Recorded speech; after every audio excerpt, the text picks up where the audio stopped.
Bom, meus queridos, vamos fazer agora a mesma análise que fizemos para a carga do circuito RC para o circuito RL e ver o que acontece. Então, eu quero analisar isso com o indutor. Então, eu trouxe aqui um exercício onde ele está pedindo para a gente encontrar a corrente no indutor para um T maior ou igual a zero. E ele pediu para a gente supor que a corrente, que a chave nesse circuito está fechada por um bom tempo, por um longo período. Então, olha só, eu tenho então minha fonte, eu tenho um resistorzinho aqui de 2, eu tenho um resistor de 3 ohms que no momento, ele está curto-circuitado por esse bypass aqui da chave, por esse curto. E eu tenho o meu indutor aqui valendo 1/3 de Henry. E eu quero saber então essa corrente. Vamos analisar ele por partes. Eu quero olhar para o passado e vou olhar para o futuro, T menor que zero, antes de abrir a chave, e depois T maior que zero, T tendendo a infinito, quando eu abrir essa chave. Antes, para T menor que zero, essa é a situação que está meu circuito. Se a chave está fechada por um bom tempo, quer dizer que meu indutor carregou. E o indutor, quando ele está carregado, ele funciona como um curto-circuito. Então, eu troquei ele aqui por um curto-circuito. Está aqui um curto. Essa chave estando fechada, esse resistor estando curto-circuitado não participa do circuito, não passa corrente por ele. Então, eu removi ele aqui, sobrou só esse circuitinho. Se vocês podem observar aqui, então, eu tenho apenas uma fonte de tensão e um resistor de 2 ohms. Bom, a corrente que está circulando por esse circuito, basta eu aplicar lei de Ohm. 10 dividido por 2 é igual a 5. Lei de Ohm simples. Então, eu sei que antes de eu mexer no meu indutor, essa corrente que estava passando por ele vale 5 amperes. Beleza?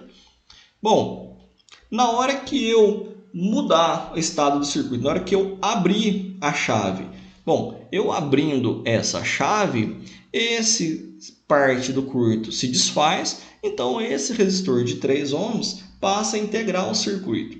Nesse caso, eu vou ter uma associação série desse resistor de 2 com esse de 3, totalizando 5 ohms tranquilamente, pessoal? O que eu vou ter agora, então? Eu tenho 10 volts, 5 ohms e meu indutor aqui trabalhando. E eu quero saber agora o que vai acontecer com a corrente dele.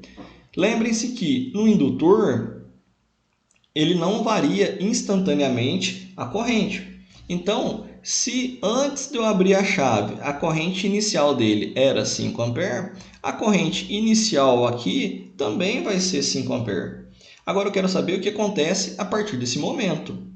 Bom, eu posso fazer análise de malha aqui e escrever a equação de tensão da lei de Kirchhoff. Então, olha só, se eu começar a partir desse ponto, eu posso colocar que a tensão na fonte, eu tenho um ganho de tensão, menos a queda de tensão no resistor, menos a queda de tensão no indutor é igual a zero.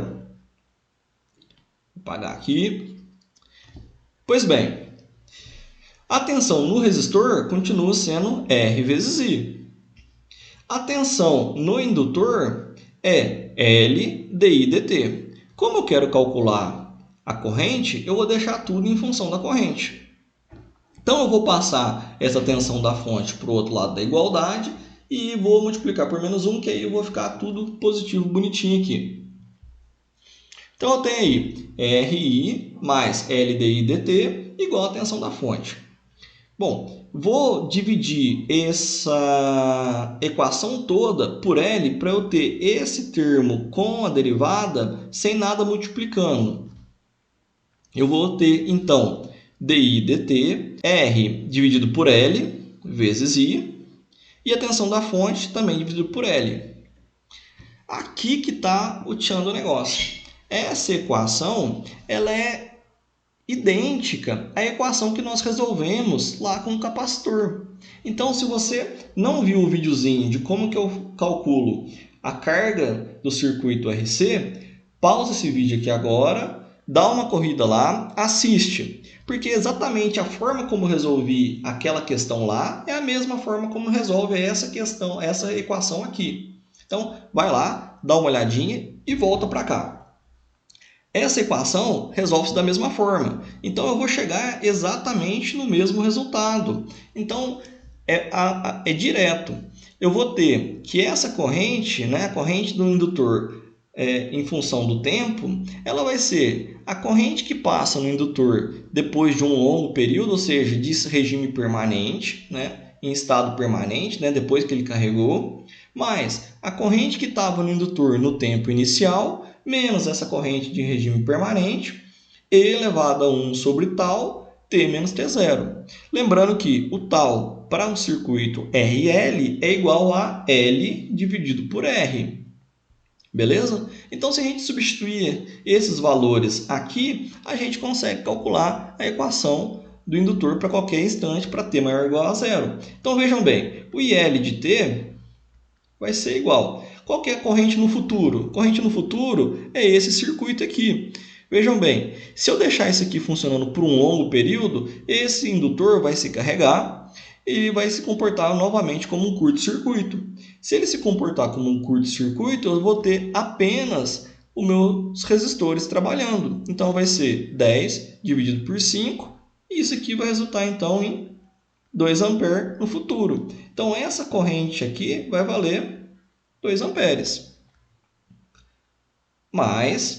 Então, a corrente no estado inicial dela eu já tenho aqui calculado, 5 amperes. Essa corrente do futuro é essa aqui que eu acabei de calcular, então vai ficar 5 menos 2, 3. E elevado a menos 1 sobre tal. Quanto vale o tal? Bom, o L vale 1/3. O R vale 5. Então, 1/3 dividido por 5, o tal aqui vai ser 1 sobre 15. Então, beleza. E elevado a menos 1 dividido por 1 sobre 15, faça as continhas aí, vai dar o próprio 15. O T0 vale 0, né? Está aqui. Então, ficou T menos 0, dá o próprio T. Então, essa aqui é a equação que descreve o meu circuito para T maior ou igual a 0. Então, vejamos. Se o T for suficientemente grande, né, tendendo para o infinito, esse valor aqui vai ser um valor bem grande que tende para o infinito, e elevado a menos infinito.